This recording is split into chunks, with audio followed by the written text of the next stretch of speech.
Bonjour, bienvenue à Question de croire, un podcast qui s'intéresse à la foi et à la spiritualité, une question à la fois. Cette semaine, est-ce qu'on est obligé d'avoir des enfants?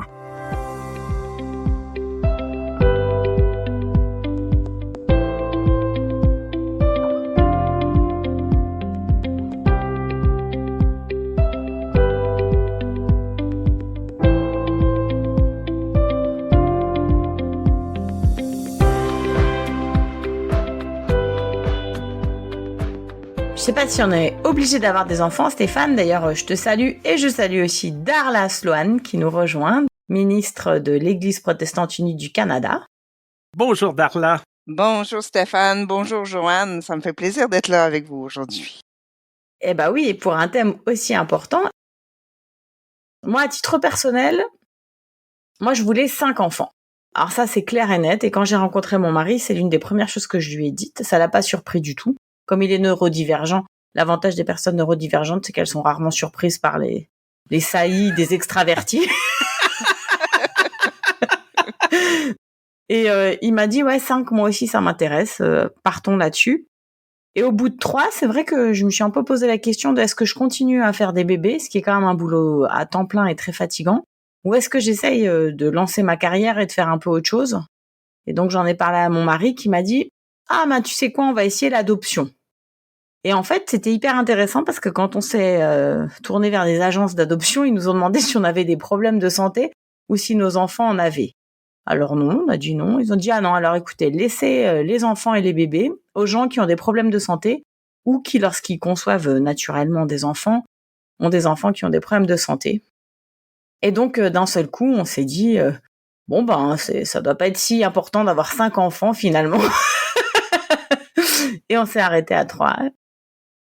Nous, on est devenus parents à travers le processus d'adoption. C'était l'adoption internationale pour toutes sortes de raisons. Fut une démarche qui a duré 5 ans au total et beaucoup d'argent. Ce que nous avons découvert, c'est que le coût total était différent selon l'origine de ces enfants. Et à cette époque, pour avoir un enfant d'Haïti, c'était 25 000 $. Et si on voulait un enfant, un petit blond aux yeux bleus, on pouvait aller en Ukraine, en Russie, en Géorgie, et c'était le double. C'était 50 000 $. Pour la petite histoire, nous sommes allés au Vietnam parce que c'est là qu'on nous a accueillis. Ce qui était intéressant pour moi dans cette question-là, premièrement, moi, je me suis toujours vue avec des enfants et plusieurs. J'ai gardé beaucoup d'enfants quand j'étais petite, j'ai joué à la poupée, je me suis toujours vue comme très maternelle. Moi, j'en ai pas eu biologique parce que quand j'ai rencontré l'homme de ma vie, l'homme que j'ai choisi, il avait déjà 4 enfants. Ah. Dont l'aîné, qui avait à l'époque 21 ans, mais un âge mental d'un enfant de 4 ans, qui avait besoin de soins quotidiens, alors multi-handicapé, physique et intellectuel. Et il a dit, j'en ai 4. Des soins que je donne, je continue à prendre soin d'un enfant en bas âge. Alors, c'est une conversation qu'on a eue comme toi, Joanne, très tôt dans notre relation. Et à l'époque, quand on commençait à sortir ensemble, il dit, écoute, tu as 34 ans à l'époque. Si tu veux avoir des enfants, il faudrait y penser, on va pas aller plus loin parce que moi, je sais que je changerai pas d'idée. Alors, j'ai dit non, c'est avec lui que je veux fonder ma vie. Mon conjoint m'a toujours dit, mais ma fille Catherine, elle sera autant ta fille que tu voudras. Elle est décédée récemment pendant 21 ans. Elle a vécu avec moi à temps plein. Ce qui est intéressant, elle m'a jamais appelée maman. Catherine a une maman. Il y a maman et Darla. Et elle nous aimait toutes les deux pour ce qu'on est et ce qu'on lui offrait comme soin. L'autre sujet qui m'intéresse dans ça, c'est que j'ai été adoptée. Quand je parle de ma mère, c'est la femme qui m'a élevée, c'est ma mère. Quand je dis ma mère biologique, c'est la femme qui m'a mise au monde. Et c'est drôle, Stéphane, parce qu'il y a des choses où je ressemble à ma mère adoptive. Mais moi, j'ai été adoptée à une époque où mes parents avaient le choix et ils pouvaient aller à l'agence d'adoption puis ils ont essayé de choisir. On est 2 filles. Ils ont choisi ma sœur, qui ressemble plus à mon père, et moi, je ressemble plus à ma mère. Voilà, j'ai vécu 4 grossesses. Bon, l'une d'entre elles n'a pas abouti. Et j'ai vu à chaque fois une sorte de pression assez bizarre. Moi, j'avais aucune idée qu'il y avait une pression comme ça. C'est-à-dire, t'es enceinte de ton premier enfant et les gens te disent c'est un garçon ou une fille. Alors, t'as pas envie d'en parler. Ah d'accord. Oh bah de toute façon, si c'est une fille, la prochaine fois, t'auras un garçon. Je sais pas, je suis pas la pitié, je lis pas dans l'avenir. Après, c'était toujours un petit peu comme ça. Ah bon, mais ils sont rapprochés, hein, tes enfants. Mais là, t'en as fait que 2, tu veux pas en faire un troisième? Bah si c'est un troisième, on espère que ce sera un garçon, comme t'as eu des filles, blablabla. Des espèces de discussions dingues qu'il y a en milieu chrétien. Et là, on pourrait se dire, mais c'est que ça doit être un milieu qui adore les enfants. Ça va être qu'en fait, ils en veulent plein, ils aiment les bébés, à l'église, c'est ce qu'on veut. Et puis pas du tout. Moi, j'ai toujours emmené mes enfants à l'église, mes bébés. Ça commence avec l'allaitement. C'est peut-être un peu impudique d'allaiter ton enfant dans l'église. Bah, il a faim. Donc voilà, moi je l'allaite, c'est tout. Hein. Il a faim, tu lui donnes le biberon, moi j'allaite. C'est pas trop pratique quand ta fille se promène pendant le culte de son père. Bah pourquoi? Il a pas l'air dérangé, lui, c'est son culte. Elle se promène, elle est là avec sa poupée à la main. Et puis c'est tout le temps comme ça en fait. Donc en fait, il y a une espèce d'hypervalorisation de produire des bébés, mais il faut surtout pas qu'ils viennent déranger l'église. Surtout lorsqu'on est pasteur, surtout les femmes, un peu les hommes. Portaient beaucoup de soins à mon fils et ça déstabilisait un peu parce que, bon, la mère est pas là. Non, la mère est pas là. Et je m'occupe de mon fils comme un parent. Et je me souviens, c'était un culte de Pâques. À cette époque-là, j'étais en paroisse traditionnelle. Il y avait 2 offices religieux à 9h puis un autre à 10h30. Et mon fils était venu. J'étais au milieu de mon sermon. Il tire sur ma toge. Il y avait quoi, 3-4 ans. Je le prends dans mes bras. Je continue mon sermon. Lui, il regarde un peu à gauche, à droite. Il me fait signe qu'il veut descendre. OK, je le laisse descendre, puis il repart. Et il y a une femme qui est venue quelques semaines plus tard. Elle m'a dit, moi, c'était la première fois que j'allais à votre paroisse. Et c'est ça qui m'a convaincu. Au-delà des déclarations théologiques, au-delà de vos activités, c'est une place où on peut être un parent. Puis c'est correct parce qu'elle avait vécu ce que tu as dit. Elle a essayé d'amener ses enfants dans d'autres contextes d'église. Elle se faisait critiquer. Tes enfants font du bruit. On veut des grandes familles. On veut des pasteurs qui ont des grandes familles parce que ça va peupler l'école du dimanche, là, qui sur le point de fermer. Mais si on a un pasteur qui arrive avec 5-6 enfants, ça va donner un boost. Mais on crée pas les conditions toujours pour accueillir ces familles, comprendre que quand tu as 4 enfants à habiller le dimanche matin, ça se peut que tu arrives 5 minutes en retard. Déjà, d'être là, c'est presque un miracle. Moi, j'ai vécu un peu cette pression, Joanne, je dirais, quand j'étais plus jeune dans ma première paroisse, au moment où mon conjoint et moi, on s'est mariés. Et puis, j'ai dû annoncer que, ben non, on n'allait pas avoir d'autres enfants. Il n'allait pas avoir de baptême après célébrer. C'était la surprise. Mais non, on a pris la décision. Notre choix, on n'est pas obligé d'avoir des enfants. L'autre chose pour les enfants, c'est comment les intégrer pour qu'ils participent pleinement. Avoir un enfant qui est verbal, mais qui lit pas. Les gens qui disent, mais tu sais, la confession de foi de l'Église unie, on utilise tout le temps la même confession dans mes paroisses. Et les gens disent, mais c'est tout le temps la même chose. J'ai dit, mais ma fille la connaît par cœur, cette confession de foi-là. Je pense que c'est ça aussi, comment faire participer ces enfants qu'on veut, qu'on désire, participer pleinement à la vie de l'Église et non pas justement, on veut les voir arriver, mais pouvoir les envoyer à la salle où on fait l'école du dimanche.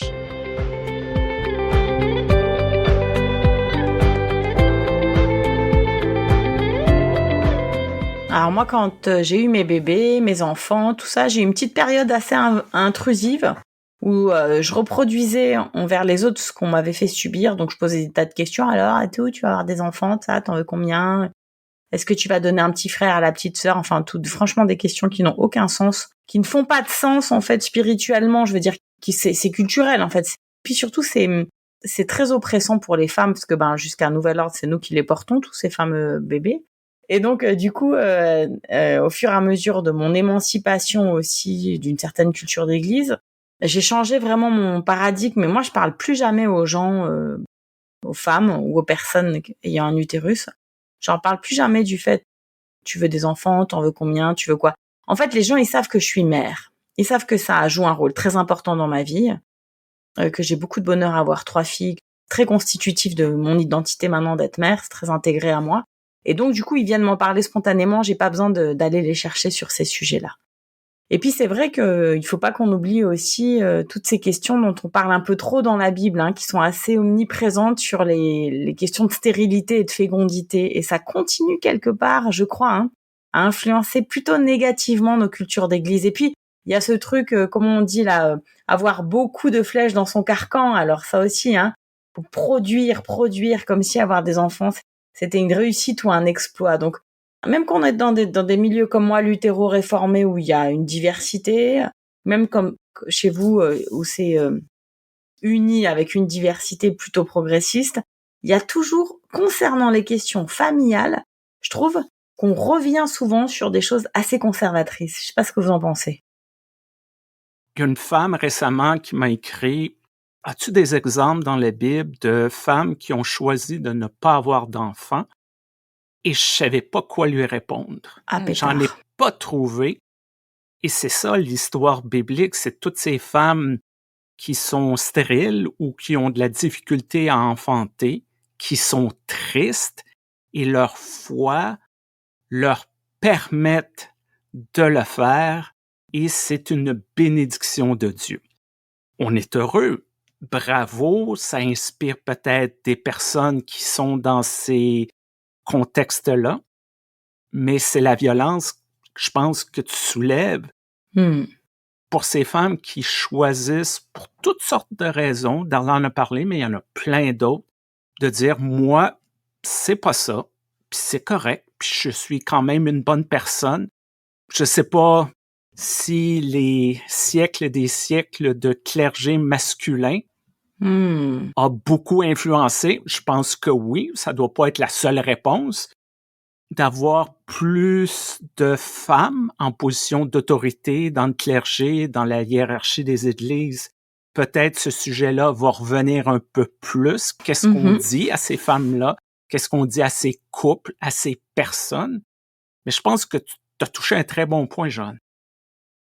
Mais moi, je sens ça beaucoup. J'ai plusieurs amis qui ont choisi pour différentes raisons de pas avoir d'enfants et les hommes avec lesquels elles sont ressentent pas la même pression de dire: «Mais c'est comme bizarre de faire ce choix-là». Je sens les femmes ressentir cette pression à porter un enfant. C'est presque tu pas normal si c'est pas quelque chose qui te motive dans la vie. Faut que tu te justifies. C'est ça. Et faut dire que le contexte biblique, le mariage, la vie de couple, c'était vraiment pour créer un filet social. Et pour les femmes, avoir des fils, c'était leur aide sociale, c'était leur soutien dans leur vieillesse, alors que c'est plus le cas maintenant. Le mariage, c'est des choix qui est fait par amour, par toutes sortes de raisons. Et puis, j'aimerais dire que j'aime bien aussi avoir des copines qui ont fait ce choix de pas avoir d'enfants. Parce que, bien sûr, bon, après, quand les enfants y grandissent, ça va mieux. Mais tant que les enfants sont petits, c'est la croix et la bannière pour passer un moment avec des copines. Des fois, t'as plus envie, d'être dans des trucs de maison, de gamins, de couches, de que sais-je. Et les copines qui ont fait le choix de pas avoir d'enfants et que tu peux appeler en dernière minute pour aller faire un tour en ville, boire un verre, mais c'est le feu de la vie, quoi. C'est merveilleux. Et il en va de même en église. Alors, c'est un peu utilitariste, là, ce que je vais raconter. Mais j'ai une amie qui était responsable mondiale à la communauté du chemin neuf. Et un jour, je lui dis, mais au fait, quels sont les critères pour que vos communautés de maison fonctionnent bien? Moi, je pensais un peu à leur œcuménisme. Je me suis dit, est-ce que quand il y a beaucoup de protestants, ça merdouille? Moi, j'étais un peu dans ces questionnements-là, très versée théologiste et la période de mon doctorat, tout ça, j'ai un peu dans mon prisme. Elle me dit, là où ça marche le mieux, c'est là où on a beaucoup de célibataires consacrés. Je dis: «Ah bon? Mais vos communautés de vie, c'est plutôt tourné vers les familles?» Elle dit: «Oui, c'est tourné vers les familles, mais à chaque fois qu'on peut intégrer des célibataires consacrés et qu'ils supportent les vies de famille, hein, avec tout ce que ça implique de bruit, voilà, de problèmes à planifier, et cetera, et ben, c'est là où ça marche le mieux. Parce que en fait, les célibataires consacrés, ils sont beaucoup plus souples dans leur emploi du temps. Souvent, ils sont pas épuisés par les gamins la nuit, donc ils ont un peu plus de patience. Et quelque part, ça apporte une huile essentielle au rouage. Et je m'étais dit, bah, mais c'est clair, en fait, ce qui nous manque peut-être parfois dans nos communautés, dans nos églises, c'est plus de gens qui fassent moins d'enfants. Et ça prend des gens qui acceptent, qui sont peut-être pas faits pour avoir des enfants. On va être très honnête. Moi, je vois des personnes, des couples, qui étaient pas faits pour ça et en ont eu quand même parce que c'était la pression sociale, parce que ils allaient à l'église et à l'église, ben, c'était ça. Il y a plein de ces personnes-là qui ont eu des enfants, puis on se dit, mais ils sont malheureux. Pourquoi? Et sans parler des enfants qu'on a eus qui n'étaient pas désirés. J'ai travaillé pour une communauté religieuse où on déposait des enfants. Et je me souviens, ils avaient souvent sur les couches, en coton, des petits mots. Alors, je me souviens, j'en ai vu un qui est dans le musée des Augustines à Québec et c'est marqué « Ce garçon s'appelle Jean. On reviendra le rechercher, peut-être. » Alors, c'était quelqu'un qui a mis au monde un enfant, mais qui avait pas les ressources pour en prendre soin. Et je dirais ma mère adoptive, elle me disait toujours, quand elle m'expliquait pourquoi j'ai été adoptée, elle disait: «Parce que ta mère biologique n'avait pas ce qu'il fallait pour prendre soin de toi à ce moment-là. Elle était jeune et pas mariée, elle était aux études. Elle t'a donné en adoption parce qu'elle t'aimait assez pour que tu aies ce qu'il fallait pour que tu grandisses bien.»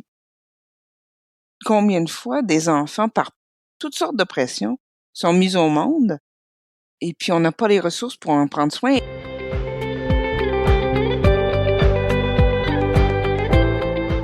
Mais c'est vrai que c'est assez étonnant d'en arriver à prétendre aussi qu'il faut, pour qu'un enfant soit heureux, qu'il lui faut son père ou sa mère biologique.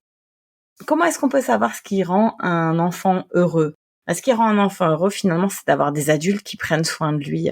Et comme tu l'as bien dit, Darla, des fois, on peut avoir un père ou une mère, mais ils n'arrivent pas à prendre bien soin de nous. Des fois, on va être élevé dans un système de village et puis il y aura quelqu'un qui va bien prendre soin de nous. Des fois, c'est l'inverse. On est tellement noyé dans tous les enfants d'un papa qui est polygame et qui a beaucoup de coépouses qu'on peut être l'enfant oublié, surtout si on a une particularité, un handicap. En fait, les situations sont toutes complètement différentes. Pour moi, c'est tellement apaisant de voir que Jésus prenait soin des enfants et les considérait vraiment comme celles et ceux qui nous montrent le royaume, quoi. Donc, être des enfants pour entrer dans le royaume, moi, c'est ce qui m'apaise vraiment beaucoup quand je pense à toutes ces problématiques d'enfants. Moi, ça me touche personnellement. Je trouve que c'est horrible. Avant, on disait que les femmes étaient le continent noir, hein, que c'était un peu les oubliés. Et moi, j'ai l'impression que maintenant, on avance un peu sur les droits des femmes, pas assez et très lentement, mais c'est vraiment les enfants, et surtout les enfants handicapés, hein, qui sont les oubliés. Et c'est eux et elles qui devraient être en tout premier dans nos préoccupations d'église, au lieu de demander à des gens d'en faire plus. Qu'est-ce qui fait une famille? C'est la relation et la relation d'amour. Moi, j'adore tous ces passages dans la Bible où on dit, mais par le Christ, on est les enfants adoptifs de Dieu. Notre filiation à Dieu, c'est le même que la filiation de Jésus à Dieu. On est frères et sœurs en Christ. Je dirais que j'ai des amis et des frères et sœurs dans ma communauté chrétienne qui me connaissent mieux que la sœur avec qui j'ai grandi. Et c'est la relation et la relation d'amour qui nous permet de se dire des vraies affaires et de grandir ensemble dans la foi et dans la vie. Et pour moi, ce Jésus, comme tu dis, Jésus qui prend soin des enfants, très, très, très petite, l'image de Jésus qui me revenait, qui me réconfortait, c'était Jésus qui prend un enfant sur ses genoux. Et c'était moi, je sentais que j'avais cette proximité avec Jésus, dans cette famille de Jésus, et ça m'apportait beaucoup de réconfort de savoir que j'étais aimée de Jésus. Alors, peu importe ce qui arrivait autour, pour moi, c'est de savoir que je fais partie de cette grande famille. Avoir des enfants, je pense que tu l'as dit au début, c'est un choix, c'est pas une obligation sociale. Mais on revient toujours à cette normalité, un père, une mère, 2,3 enfants. On s'en sort pas. Au lieu de dire, on a plein de modèles dans nos récits bibliques et il y a plein de modèles qui ont dû exister, malheureusement, qu'on n'a pas conservé, tous ces adultes qui n'ont pas eu d'enfants. Et célébrons cette diversité-là. Arrêtons de mettre la pression pour correspondre à un seul modèle. En tout cas, merci beaucoup Darla d'être venue pour cet épisode. Moi, je suis toute contente de connaître une collègue de plus dans l'Église protestante unie du Canada. Merci aussi pour ton témoignage touchant. T'es vraiment à l'intersection de plein de questions sur la filiation et puis aussi sur le deuil d'enfant, qui est un deuil qui est toujours difficile à traverser et qui est assez tabou dans nos sociétés. Donc voilà, on l'a bien vu. Est-ce qu'on est obligé d'avoir des enfants lorsqu'on est chrétienne? Alors certainement pas, mais par contre, qu'est-ce que ce serait bien si nos églises étaient 1000 fois plus accueillantes avec les enfants? Et peut-être que ça va passer aussi par le fait d'accueillir l'enfant en soi et d'accueillir les enfants aussi avec des besoins spécifiques. Et là, je nous lance à tous et toutes un challenge. Celles et ceux qui écoutent, quand un gamin fait un peu du bruit dans une église, réjouissons-nous. Merci, Joanne, pour la conversation. Merci, Darla, d'avoir pris du temps pour venir enregistrer ça avec nous. Merci de l'invitation. Et on remercie l'Église unie du Canada, qui est notre commanditaire. Il nous reste encore quelques épisodes, donc n'oubliez pas de nous écrire si vous avez des suggestions, des rétroactions. questionsdecroire@gmail.com. Au revoir. Au revoir. Au revoir.